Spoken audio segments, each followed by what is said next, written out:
Okay, let's just try to play a 10K to 60 video on the M2 Max.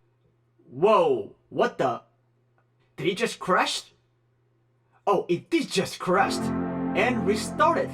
I managed to crash a brand new M2 Max Macbook Pro. Are you a professional video editor or content creator looking to upgrade from M1 Max Macbook Pro to the latest M2 Max Macbook Pro?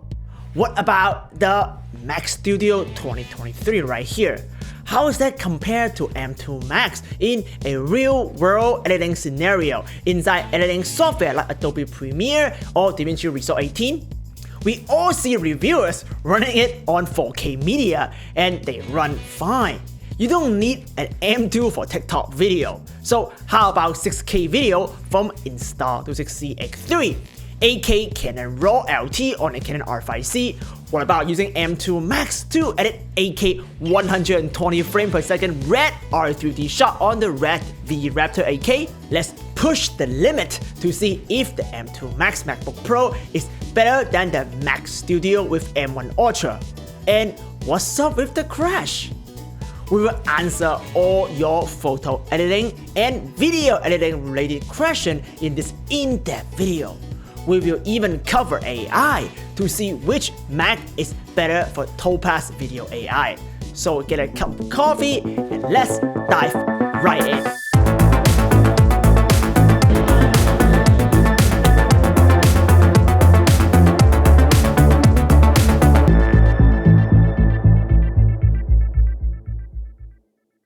Hey, what's up everybody? It's your boy Hugh here, the guy who tried to save you money on the latest tech.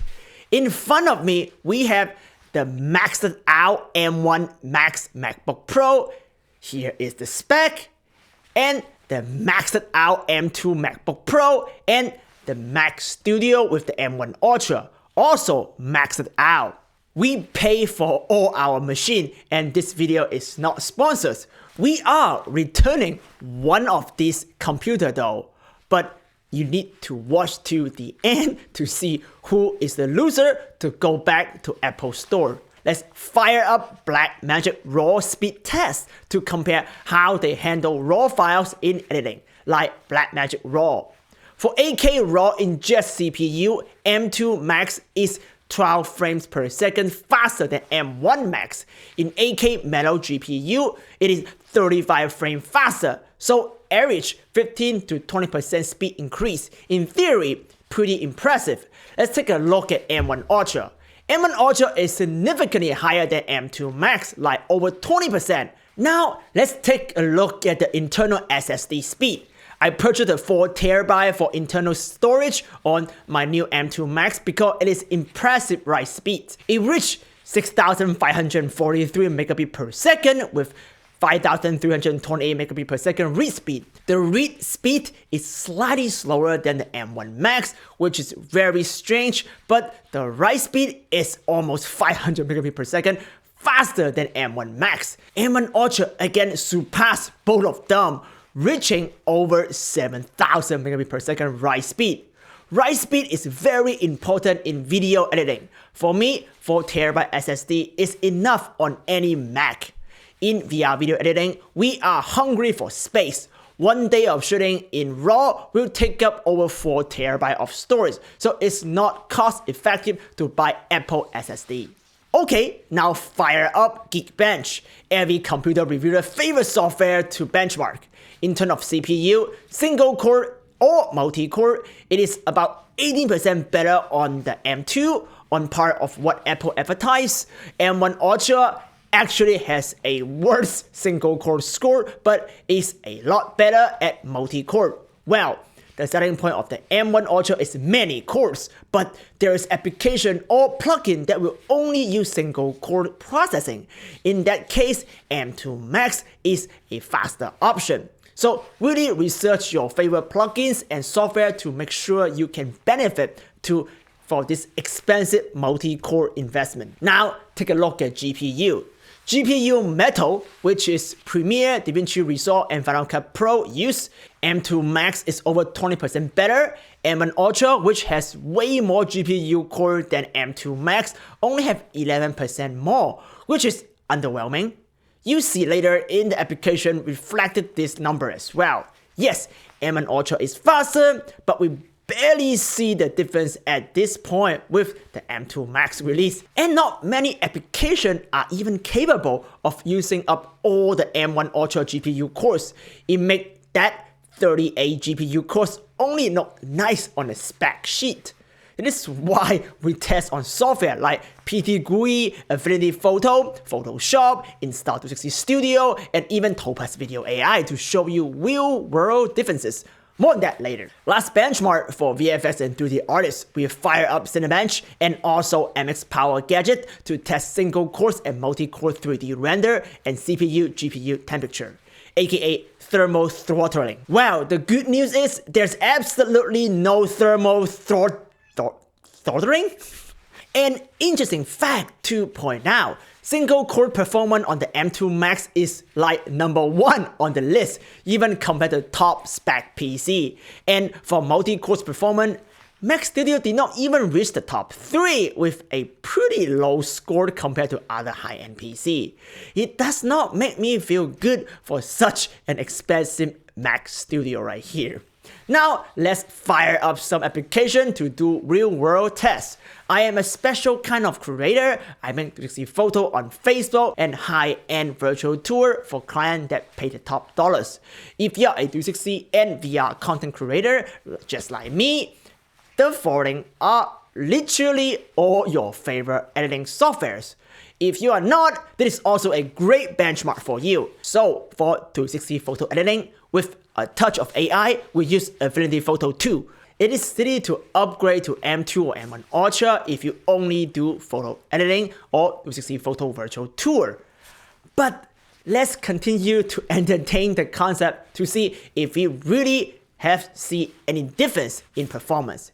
Here we have a 360 photo shot on the Insta360 1RS 1-inch 360 camera in Park City doing Sundance Film Festival. Here we have the same brush size. We are going to use Affinity Photo AI removal tool to remove me from the photo in just one click.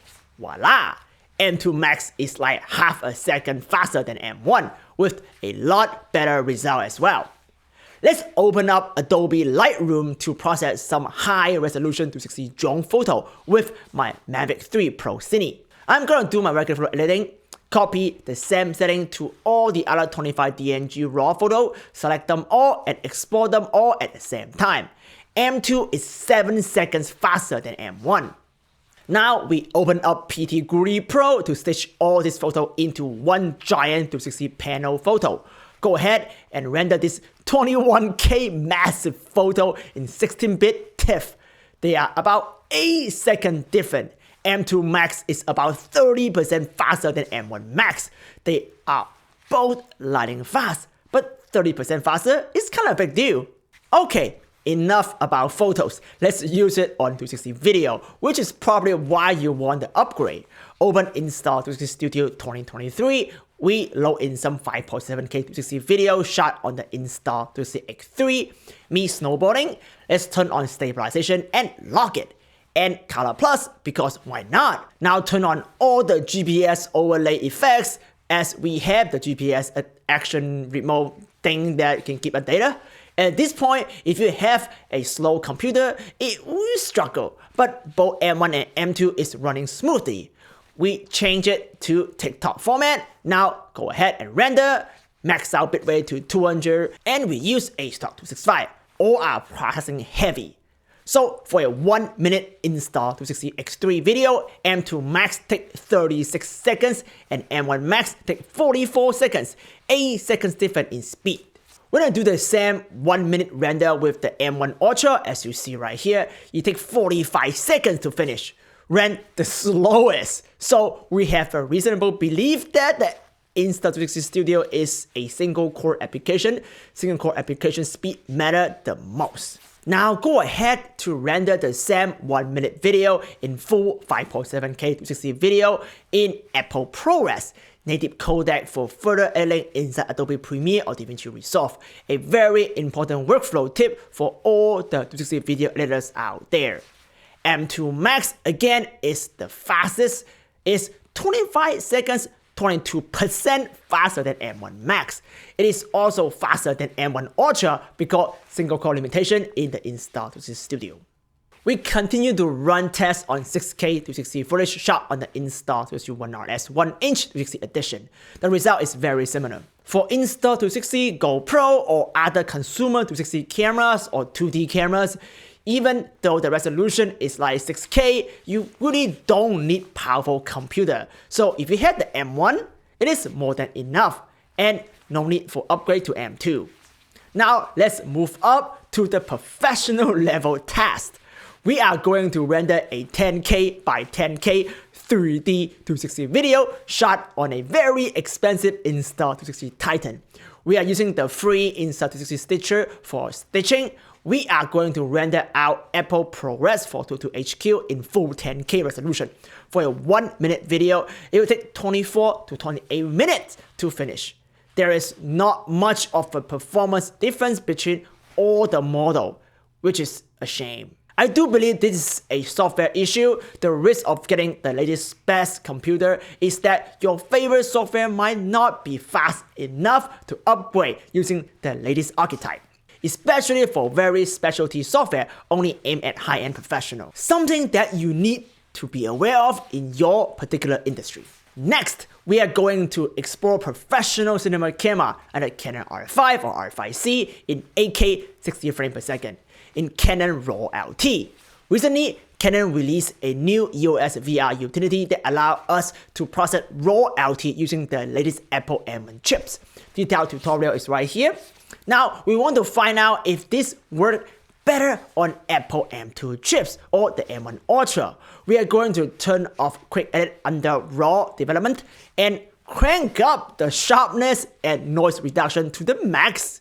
Make sure to pick Canon C3. Now go ahead and render out a 45 seconds video from our latest VR 180 Valentine's release, short film Vanilla Lily on MetaQuest TV right here and YouTube VR. Go now and watch it, please. So the end result is like 12 seconds difference from each other. It's not that dramatic difference, but more GPU core is faster and they can easily add up when you need to process 100 plus VR 180 raw video as a DIT on set. Let's take a look at just Canon MP4 8K in 30 frames per second shot on the R5. Now we see some significant difference. 20% faster in M2 and over 50% faster in Mac Studio. Look like the H.265 media can leverage more of the extra GPU power to get higher performance boost. To find out more, let's jump into the latest Adobe Premiere. We put those two renders above, both in Apple ProRes native codec into an 8K 60 frames per second timeline. Apple advertised the M2 Max and the Mac Studio can handle 8K in ProRes. Let's find out if that is the case. Without any effects or color grading, we play the 8K media. You see on the left, M2 Max did not have any drop frame, playback, and even interact smoothly in VR 180. On the M1 Max, it drop frame as you see right here in the yellow drop frame indicator. When I bring up the power gauge to peek behind the curtain, you see M2 Max performance cores only reach 2.37, while the M1 Max P core is maxed out at 3.21. Single core in M1 Max also draw more power and is harder than M2 Max. This is a result you have not seen in any M2 review video out there on YouTube. So the hate on the M2 on the internet is not really true. There are applications will run on the M2 better when in very demanding tasks, like playing back an 8K 60 frame media in Premiere. It uses more so on GPU instead of CPU, which run cooler, faster, and have more energy efficiency. So M2 Max is really a better computer for serious video editors. Next, we are going to add color grading using a third-party plugin, Cinematch. We know this plugin will use GPU and is comparable to the Apple latest technology. Then we throw in some VR blur effects, also a transition effects between the clip. We don't get real-time playback anymore, even in M2 Max, which is a shame. Jump to Max Studio with M1 Ultra. After several effects, you can still get no drop frame playback. So Max Studio is still better than M1 Max. If you are an editor who loves to use effects, many layers of composition, then the M2 Max is not gonna be enough for you, even the maxed out version right here. You will need Max Studio. If you have Max Studio, say to know that your older Mac computer right here is still better than the M2, so no need to be panicked and jump onto the M2 wagon just yet. Now let's do a render test. We limit the video length to 1 minute with all the edit on VR effects and transition. The codec is in release format in H.265. Now we see a significant performance boost. M2 Max is 28% increase in speed compared to M1, and the Max Studio has over 38 compared to M2 and 60% compared to M1 right here. This is crazy for a high-end video editor. 60% rendering time increase will give you an edge over your competitor for faster delivery time, so save a significant amount of money both in working hours and on your electricity bill. People who own Mac Studio will tell you from experience, Adobe is doing some kind of secret handshake deal with Apple right there to make their software run so much more stable and faster than PC Tower. Premiere is famous for crashing, but it turns out it has not crashed even once in my whole month of using the Mac Studio, editing 8K RAW media. But I can't say the same thing for M2 Max Macbook Pro. Okay, let's just try to play a 10K to 60 video on the M2 Max. Whoa, what the? Did it just crash?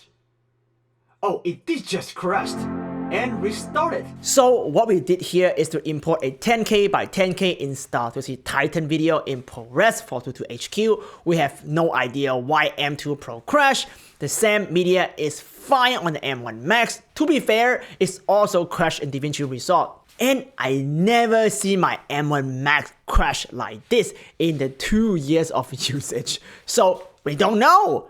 M2 Pro will crash and restart. Should you be concerned?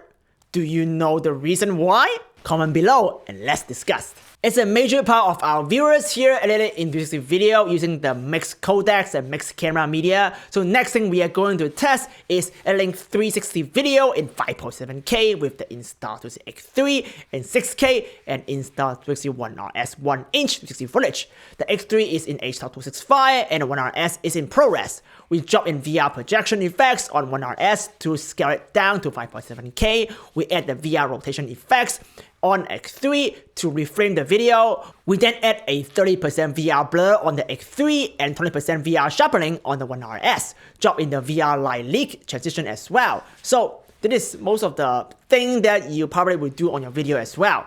Set the resolution to full and playback. Both M1 Max and M2 Max have smooth playback, same as M1 Ultra as well. 1 minute render test, here is the result. The result is kinda surprising. First, they are all really fast. M2 versus M1 virtually no difference. Max Studio is actually slightly slower. This might due to the mixed codec media. Maybe Max Studio does not play well with H.265 from the Insta360 Studio. The conclusion is, if you are only doing 360 reframe or 360 video with the Insta360 or GoPro camera, the chances you don't need to upgrade to M2 or Max Studio. Your old M1 Max or M1 Pro work just fine and is lighting fast.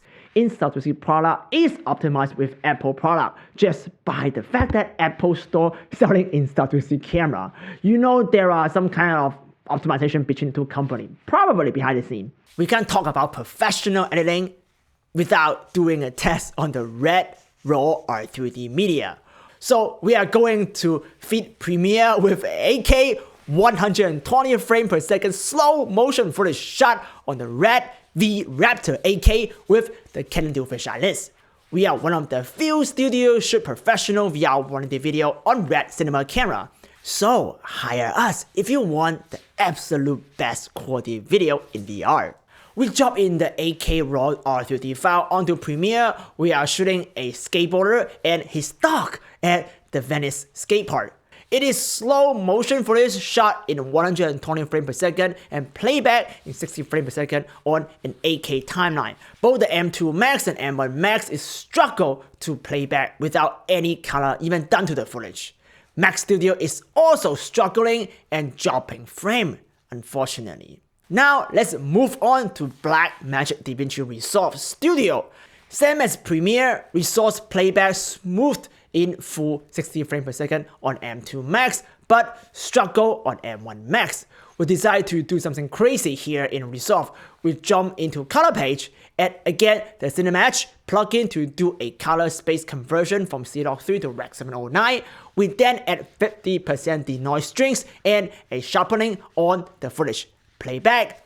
Oh, so painful. Both M2 and M1 has only 1 frame per second playback speed. So for the fancy denoising feature in Resolve, M2 Max is not better than M1. In fact, same as M1 Ultra, they all struggle. So don't expect M2 will magically make your denoising process faster.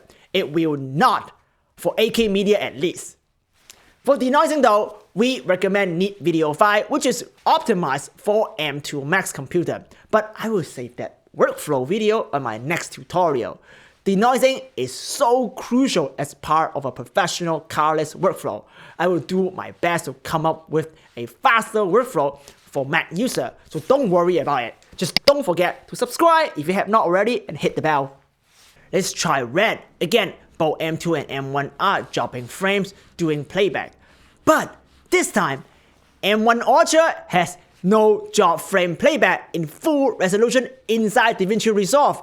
Yay! Finally, something good for my very expensive Mac Studio.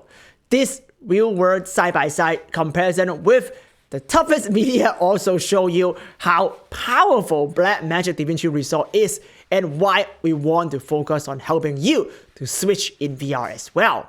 Jump to the color page, drop in a color space conversion effect no. And red is red, white, gamut, RGB. In the color space, we want to convert it into aces. Play it. Oh my god, still real-time playback! I love red on Blackmagic. Here is the render speed test. M1 Ultra take only 34 seconds for a 30-second render with color-graded R3D footage. Almost real time. It's 50% faster than M2 Max, which is crazy if you are a RED shooter. So getting a Mac Studio here is a no-brainer if you deal with R2D footage as part of your daily workflow. The last thing we want to test is AI. AI assist editing and AI generated art are a huge thing right now. You can run Stable Diffusion locally using Mac, and Apple M2 Max has some nice built-in AI chips to do that job. But when I tried to open up the latest Topaz Photo AI for 360 photo editing, it has this error message. It opened fine on the M1 Max. Therefore, getting a new hardware is not always a good idea for business, especially if Photo AI is part of your important workflow. You'll be stuck. Check all your daily software first to make sure they are comparable with M2 Max before you pull the trigger. We can, however, open up the latest Video AI by Topaz. So let's put those M2 AI cores to the test. First, make sure Topaz using M2 Max and M1 Max GPU render at 100%. Under File, Preferences is where you change that. We are going to upscale the Insta360 X3 snowboarding footage to 8K with ProTune AI. Run it out in a stock 265 Main 10, run the preview, M1 get 0.6 frames per second render speed, and M2 get 0.7 FPS, M1 Ultra is running at 0.8 FPS. We are just touching the surface of AI in Mac machine. Let's save it for our next video so we can dive deep into some of the great AI or nerve application run locally on a Mac and how you can benefit from it on your high-end 360 production. After such an in-depth test, I would suggest anyone who are looking to upgrade to an M2 Max Macbook Pro to wait for at least 1 month. Meanwhile, keep your M1 Max, let the application to catch up with this new tech. If you still did not see a major performance increase after like several months from our ongoing review on our Instagram or our YouTube channel right here, then consider waiting till spring for the newest Mac Pro Tower with M2 Ultra chip. I love my Mac Studio right here and I think it's very powerful when it is maxed out, but it's just not powerful enough compared to the same spec PC on the market, or even to my new M2 Max right here. Most applications only benefit from 10 to 50% performance increase. It just not justifies at such an expensive investment.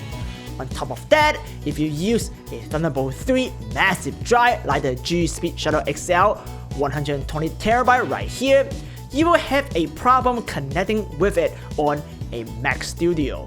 It is an ongoing nightmare that you don't want to deal with. As a video editing studio, risking your new computer can't read your expensive data storage, it's just not worth the risk. So I am returning my maxed out Mac Studio M1 Ultra right here. It has been a fun month editing with it on DaVinci Resolve 18. This VR film right here, Vanilla Lily, is completely edited on the Mac Studio. You should check it out right now, by the way, on the MetaQuest TV. Oh, an insider tip! You can return your Mac computer even past the 14 days return period. You can extend it to 1 month. You just need to contact their support via online chat and they can authorize it for you. Don't abuse it and don't tell them you heard it from here. Shh. I don't want Apple to ban me from their store. If you are new here, you know by now you get lots of value from our reviews video, from camera to VR headset to Mac computer.